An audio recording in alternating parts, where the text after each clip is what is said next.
ಸ್ನೇಹಿತರೆ ನಮಸ್ಕಾರ. ಇವತ್ತು ನೋಡ್ಬೋದು ನಾವು MLC ಕಂಪ್ನಿದ ಆರ್ಗ್ಯಾನಿಕ್ ಪ್ರೈವೇಟ್ ಲಿಮಿಟೆಡ್ದು ಬೆಸ್ಟ್ ರಿಸಲ್ಟ್ ಬಂದ ಎಂಥ ಒಂದು ರಿಸಲ್ಟ್ ನಾವು ನಿಮ್ಗೆ ತೋರಿಸ್ಲಿಕ್ಕೆ ಹೊಂಟೀವಿ. ಯಾಕಂದರೆ ರೈತರು ಇಲ್ಲಿ ಫಸ್ಟ್ ನಮ್ಮ ಮ್ಯಾಗ ವಿಶ್ವಾಸ ಮಾಡಿಲ್ಲ.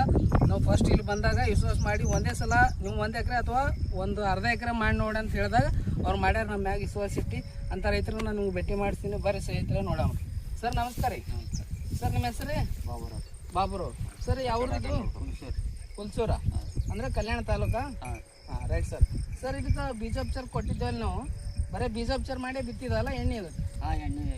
ಅಂದರೆ ನೀವು ಯಾವುದೇ ಥರ DAP ಅಥವಾ ಹೀರೆ ಯಾವುದೂ ಹಾಕಿಲ್ಲ? ವರ್ಷನ ನಾವು DAP ಹೀರೆ ಹಾಕ್ತಿದ್ರಿ. ನಿಮ್ಗೊಂದು 1500-2000 ತನಕ ನಿಮ್ಗೆ ಖರ್ಚ ಬರ್ತಿತ್ತು ವರ್ಷನ. ಮತ್ತೊಂದು ಆಳು ಭೀ ಎಕ್ಸ್ಟ್ರಾ ಹತ್ತಿತ್ತು. ಈ ವರ್ಷ ಆಳು ಹತ್ತಿಲ್ಲ, ಇದು ಖಾತಾ ಭೀ ಹಾಕಿಲ್ಲ, ಏನೂ ಹಾಕಿಲ್ಲ, ಬರೀ ಬೀಜೋಪಚಾರ ಮಾಡಿದ ಬೆಸ್ಟ್ ರಿಸಲ್ಟ್ ಬಂದ. ನಿಮಗೆ ಹೆಂಗೆ ಅನ್ಸದ? ನಮಗೆ ಸರಿಯಾಗಿ ಅನ್ಸದ, ಬೆಸ್ಟ್ ಮನ್ಸಿಗೆ ಹಿಡ್ಸದ. ಸ್ನೇಹಿತರೆ ನೋಡ್ಬೋದು ನೀವು ಯಾವ ಥರ ರಿಸಲ್ಟ್ ಅದ ಅಂತ ಇಲ್ಲಿ. ಯಾಕಂದರೆ ಜಬರ್ದಸ್ತ್ ಇಂಥ ಒಂದು ಹೆಸರು ಬೆಳಿ ಇಲ್ಲಿ ತನ ಅವ್ರು ಒಂದು ಏನು ಸ್ಪ್ರೇ ಮಾಡಿಲ್ಲ, ಏನಿಲ್ಲ, ಬರೀ ಬೀಜೋಪಚಾರ ಮ್ಯಾಗ ಬಿಟ್ಟಿದ್ದದ ಅವ್ರು ಜಸ್ಟ್. ಈಗ ನಮ್ಗೆ ಅದಕ್ಕಲ್ಲೇ ಸ್ಪೆಷಲಿ ಕರ್ಸಿದ್ರು ನೋಡಮ್ ಅಂತೇಳಿ ಬಂದು ಅವ್ರಿಗೆ ಭಾಳ ಇಷ್ಟ ಆಗ್ಯದ. ಅವ್ರು ಅಂದರು ಈ ಸಲ ಸರ್ ನಮ್ಗೆ ಭಾಳ ಉಳಿತಾಯ ಭೀ ಆಗ್ಯದ, ಹೆಚ್ಚಿಗೆ ಖರ್ಚ ಭೀ ಬಂದಿಲ್ಲ ಅಂತ ಹೇಳಿದ್ರು. ಸರ್ ನೀವು ಅದೇ ಥರ ಈ ಕಡೆ ನೋಡ್ಬೋದು, ಇದು ಯಾವುದೇ ಥರ ನಮ್ಮ ಬೀಜೋಪಚಾರ ಮಾಡ್ಲಾರ್ದದ, MLC ಮಾಡ್ಲಾರ್ದದ. ಇವರು ಹೀರೆ DAP ಹಾಕಿ ಬಿಟ್ಟಾರ. ನೀವು ನೋಡ್ಬೋದು ಇದು ಭೀ ಬೆಳೆ ಹೆಂಗದ ಅಂತ ಹೇಳಿ. ಇವ್ರು ಬಾಜು ಹೊಲ್ದದ ಸರ್.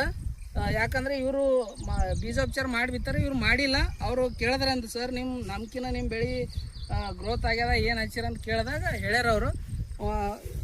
ತುಂಬ ಒಂದು ಇವ್ರಿಗೆ ಮನ್ಸಿಗೆ ಹಿಡ್ಸ್ಯದ, ಬೆಸ್ಟ್ ರಿಸಲ್ಟ್ ಬಂದಂತಂದ್ರೆ ಅವರು MD ಸರ್ಗೆ ತುಂಬ ಥ್ಯಾಂಕ್ಸ್ ಹೇಳೋಕ್ಕೆ ಇಷ್ಟಪಡ್ತಾರೆ. ಅವ್ರು ಭೀ ಧನ್ಯವಾದ ಸರ್.